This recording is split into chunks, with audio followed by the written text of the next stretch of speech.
साथियों, आज हम 24वें सर्ग की कथा सुनेंगे।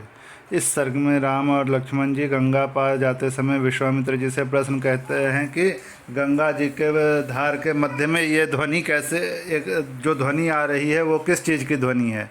तब विश्वामित्र जी उन्हें बताते हैं कि वह गंगा और सरयू के मिलन की ध्वनि है। वहाँ गंगा और सरयू का मिलन हो रहा है। इसके बाद फिर आगे की कथा आती है, जिसमें महर्षि विश्वामित्र इन्हें राम और लक्ष्मण जी को ताटका का परिचय देते हैं और उसके पुत्रों का परिचय देते हैं। तो चलिए आज 24वें सर्ग की कथा शुरू करते हैं। श्री सीतारामचंद्राभ्याम नमः। श्रीमद् वाल्मीकि रामायणम बालकांडम चतुर्विंशः सर्गः।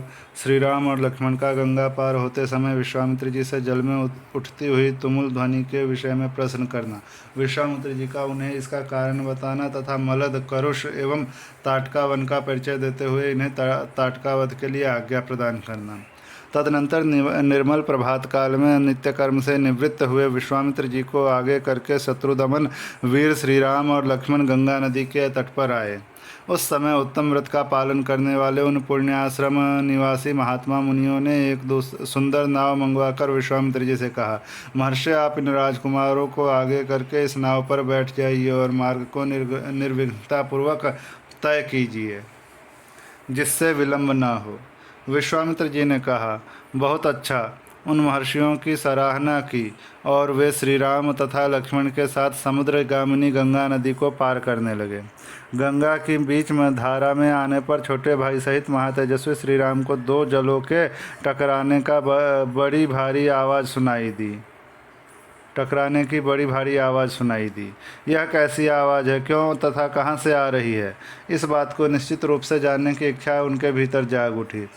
तब श्री राम ने नदी के मध्य भाग में मुनीश्वर विश्वामित्र से पूछा, जल के परस्पर मिलने से यहाँ ऐसी तुमुल ध्वनि क्यों हो रही है? श्री रामचंद्र जी के वचन में इस रहस्य को जानने की उत्कंठा भरी हुई थी। उसे सुनकर धर्मात्मा विश्वामित्र ने उस महान शब्द तुमुल ध्वनि का सुनिश्चित कारण बताते हुए कहा, नरश्रेष्ठ राम, कैलाश पर्वत पर एक सुंदर सरोवर है। उसे ब्रह्मा जी ने अपने मानसिक संकल्प से प्रकट किया था। मन के द्वारा प्रकट होने से ही वह उत्तम सरोवर मानस कहलाता है। उस सरोवर से एक नदी निकलती है जो अयोध्यापुरी से सटकर बहती है। ब्रह्म रस से निकलने के कारण वह पवित्र नदी सरयू नाम से विख्यात है। उसी का जल गंगा जी में मिल रहा है। दो नदियों के जलों के संघर्ष से ही यह भारी आवाज़ हो रही है, जिसकी कहीं तुलना नहीं है। राम, तुम अपने मन को संयम में रखो, इस संगम के जल को प्रणाम करो।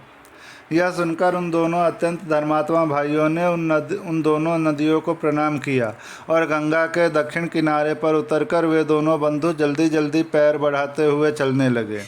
उस समय इक्ष्वाकु नंदन राजकुमार श्री राम ने अपने सामने एक भयंकर वन देखा, जिसमें मनुष्यों के आने जाने का कोई चिन्ह नहीं था। उसे देखकर उन्होंने मुनीश्वर विश्वामित्र से पूछा, गुरुदेव, यह वन तो बड़ा ही अद्भुत एवं दुर्गम है। यहाँ चारों ओर झिल्लियों की झनकार सुनाई देती है।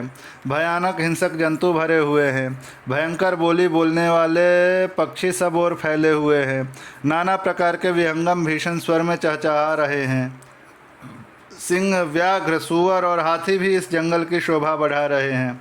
धव, धौरा, अश्वकर्ण, एक प्रकार के शाल वृक्ष, कुकुभ, अर्जुन, बेल, तिंदुक, तेंदु, पाटल, पाड़र और बेर के वृक्षों से भरा हुआ यह भयंकर वन क्या है? इसका क्या नाम है? तब महातेजस्वी महामुनि विश्वामित्र ने उनसे कहा, वत्स ककुत्स नंदन, यह भयंकर वन जिसके अधिकार में रहा है उसका परिचय सुनो। नरश्रेष्ठ, पूर्व काल में यहाँ दो समृद्धिशाली जनपद थे, मलद और करुष। ये दोनों देश देवताओं के प्रयत्न से निर्मित हुए थे। राम, पहले की बात है, वृत्रासुर वध करने के पश्चात देवराज इंद्र मल से लिप्त हो गए। क्षुधा ने भी उन्हें धर दबाया और उनके भीतर ब्रह्म हत्या प्रविष्ट हो गई। तब देवताओं तथा तपोधन ऋषियों ने मलिन इंद्र को यहाँ गंगा जल से भरे हुए कलशों द्वारा नहलाया तथा उनके मल और कारुष क्षुधा को छुड़ा दिया। इस भूभाग में देवराज इंद्र के शरीर से उत्पन्न हुए मल और कारुष को देखकर देवता लोग बड़े प्रसन्न हुए।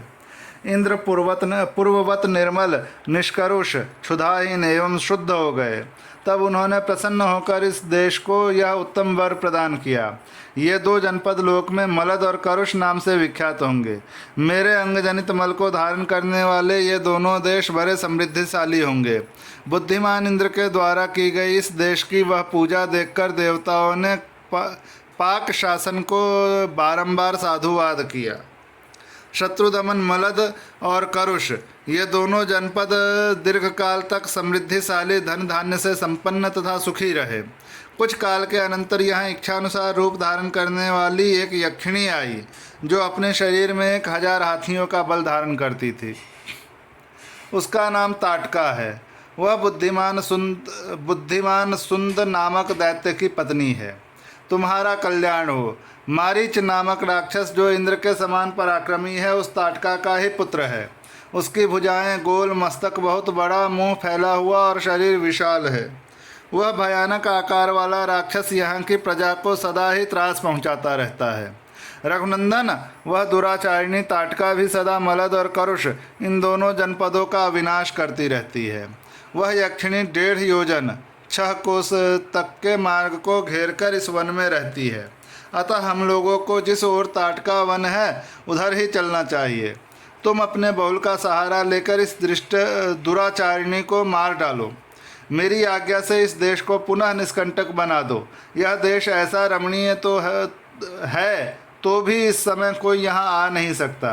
राम, उस असह्य एवं भयानक यक्षिणी ने इस देश को उजाड़ कर डाला है। यह वन ऐसा भयंकर क्यों है, यह सारा रहस्य मैंने तुम्हें बता दिया। उस यक्षिणी ने ही इस सारे देश को उजाड़ दिया है और वह आज भी अपने उस क्रूर कर्म से निवृत्त नहीं हुई है। इस प्रकार श्री वाल्मीकि निर्मित आर्ष रामायण आदि काव्य के बालकांड में 24वां सर्ग पूरा हुआ।